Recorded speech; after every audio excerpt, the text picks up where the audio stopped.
अरुण साहब, आपने खान साहब की बात की, उन्होंने कहा कि मैं अपनी लिमिटेशंस का ख्याल रखता हूँ। वो तो क्रिकेट के मैदान की थी। सियासत के हवाले से आप उनको किस तरह से देख रहे हैं? जब आपने खान साहब से पूछा 23 साल पहले की पहली मुलाकात, बस वो सियासत तो खैर वो अगले 300-400 साल भी जिंदा रहे हैं, अल्लाह ताला उनको सेहतमंदी के साथ जिंदा रहे, तो सियासत नहीं सीख सकते। वो यानी हर शख्स में एक सलाहियत और मिजाज, एक तो मिजाज होता है ना, हर आदमी का एक मिजाज होता है। हर आदमी की एक सलाहियत भी होती है, एक से ज़्यादा भी हो सकती है, जैसे जहांगीर तरीन है। मतलब बहुत जामिया सिफात लोग भी दुनिया में हुए हैं, बिजनेसमैन भी हैं, शायर भी हैं, ताजिर भी हैं, ठीक है। इमाम Abu Hanifa was a great businessman, great और अजीम तरीन फ़कीह तो वहीं, ठीक है। और बहुत से लोग ऐसे जो शायर भी, मौसीकार भी, लेकिन ये एक्सेप्शनल है। जामिया सिफात लोग कम होते हैं। एक सलाहियत होती है, खान साहब में डट कर खड़ा रहने की सलाहियत तो है, ठीक है ना। वो खिलाड़ी तो बहुत ही अच्छे थे, बाकमाल, और फंड रेजिंग और करिश्मा है, मोटिवेशन कर सकते हैं। सियासत का तो सवाल ही पैदा, खान साहब के ना कभी सियासत सीख सकते हैं, ना उनकी ज़िंदगी में, उनके इक़्तिदार में कभी पाकिस्तान की मईशत संभर सकती है। इसलिए कि वो एक सादा सी बात नहीं जानते कि फियर एक ऐसा वेपन है, खौफ एक ऐसा हथियार है जो बहुत सोच समझ कर कभी कभी इस्तेमाल करना चाहिए। जो शुगर इंडस्ट्री के साथ उन्होंने किया, कीमतें गिरने का सवाल ही पैदा नहीं होता। रमज़ानुल मुबारक में तो अदालत ने हुक्म दे दिया 1,55,000 टन, रमज़ानुल मुबारक में कुछ बेहतरी आ गई, उसके बाद क्या करेंगे? उसने तो कहा था 40 रुपये बेचो अपना, जस्टिस इफ्तिखार चौधरी ने, फिर क्या हुआ था? वैसे अरुण साहब, तरीन साहब ने भी ये इंतहा कराई थी जब वो वापस आए थे, मैं नीचे लेके आ सकता हूं प्राइस। उन्होंने कहा नहीं, तरीन साहब कर लेते मैनेज, उनका रसूख है बहुत। तो देखें ना, इस तरह नहीं होता आप अचानक ये अलगार करें। मैं हमेशा आपसे अर्ज करता हूँ कि हर जेन्युइन चीज़ ग्रेजुअल होती है, बाई प्रोसेस होती है। ईंट पे एक ईंट पे दूसरी, तीसरी, चौथी रख के दीवार बनती है, फिर छत डाली जाती है, मकान बनता है। रातों रात अगर कोई मकान बनेगा तो रातों रात गिर भी सकता है एक आंधी से, ठीक है ना। ये जो है ना, छक्के नहीं लगते सियासत में, ये एक प्रोसेस है, सिस्टम है। तो वो उसमें जब वो खान साहब गुस्से में आ जाते हैं तो फिर किसी की बात नहीं सुनते, तो बस फिर खान साहब है। ठीक है। वैसे हारून साहब, इंसान जब दुनिया में लोगों से मिलता है, किसी ना किसी से कुछ ना कुछ सीखता है। उम्मीद थी शायद खान साहब ने भी सियासत का कुछ ना कुछ सीखा हो। सीखने से उन्होंने इनकार कर दिया, इसके बाद तो कोई बात नहीं हो सकती। अरुण साहब, ऑपोजिशन जहांगीर तरीन की हिमायत में क्यों आ गई है सामने? ऑपोजिशन, पूरी ऑपोजिशन जहांगीर तरीन की हिमायत में क्यों? बड़ी सादा बात है, कोई पेचीदगी नहीं इसमें। दुश्मन का दुश्मन, उसूल का इसमें कोई ताल्लुक नहीं। दुश्मन का दुश्मन मेरा दोस्त, मेरा दोस्त है। ये चांकिया कोटलिया भी यही कहता है, मैकियावेली भी यही कहता है, ठीक है। और ये ज़ुबैर उमर साहब कहते थे माफिया है, माफिया जहांगीर तरीन। अब राना सनाउल्लाह कहते हैं कि हम किसी के साथ भी जाती एहतजाज की आवाज़ बुलंद, और एहसन इकबाल कहते हैं कि हर किसी की पीठ में छुरा घोंपता है जो भी उस पर एहसान करे इमरान खान। और जो चौधरी ने जो छुरा घोंपा था जुनेजो को और ज़िया का नाम लेना छोड़ दिया, तो वो इनमें से कौन है?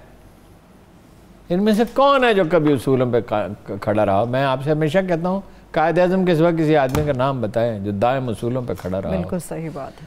और ये सारे जो बीमार हैं, ये सारे इक़्तिदार के और पैसे के बीमार से। आपने मुझसे पूछा ही नहीं, चलो फिर आगे चल के बात कर लेंगे।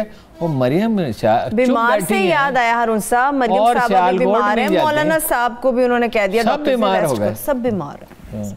नून लीग चुप क्यों है? सबकी बात हो रही है, सबकी बात हो रही है। देखिए पीपल्स पार्टी वाले राजा परवेज अशरफ ने एक बड़ा बामानी जुमला कहा, मानी खेस,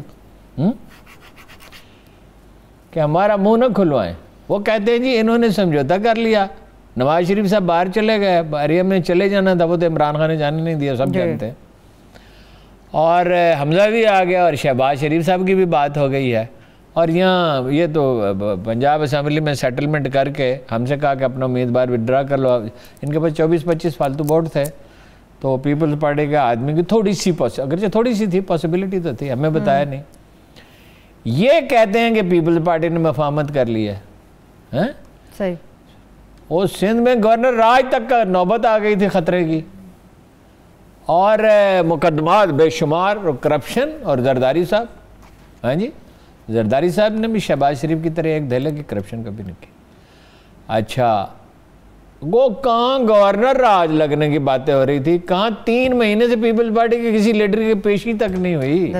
इसका क्या मतलब पेशी, पहले को केस बनाना होता है, तैयार करना होता है, वो तो हुकूमत अदालत का तो इससे ताल्लुक बाद में जो है वो जाएगा अदालत में, तब है ना, कुछ चालान मुरतब होगा, कुछ होगा। इसका मतलब उनका भी समझौता है।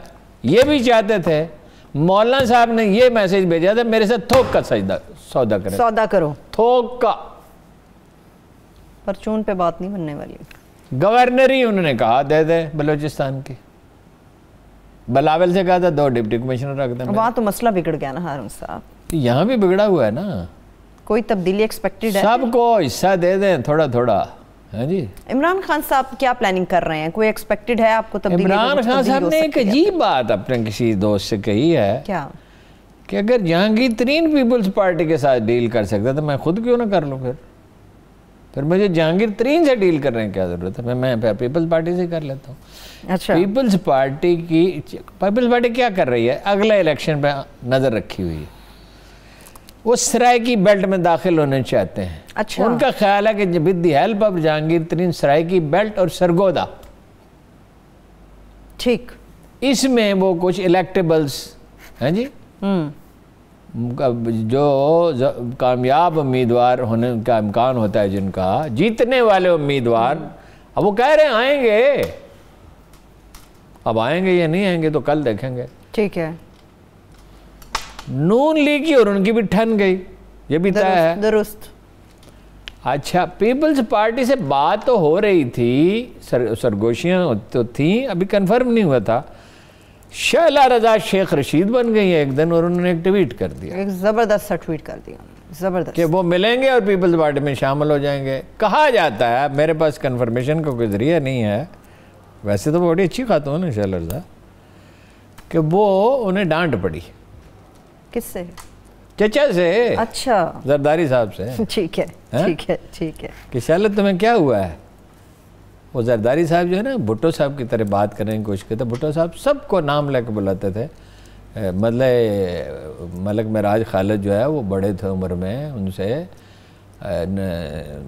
ये हनीफ राम में तो तकरीबन हम उम्र थे, मुस्तफा खर छोटे थे, लेकिन बड़े भी थे ना, तो उसका नाम लेते थे। मलिक सुलेमान इधर आओ। हाँ जी, तो जरदारी साहब इसी तरह बात करते हैं।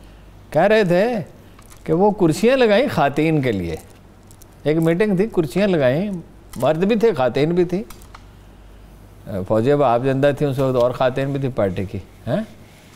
तो वो जैसे ये जगह है, यहाँ शीशा है, तो उनकी सीटें उसके सामने थी। अच्छा, तो जरदारी साहब ने कहा सीटें यहाँ से खातीन की हटा दो, सारा वो शीशे में ही देखती रहेंगे।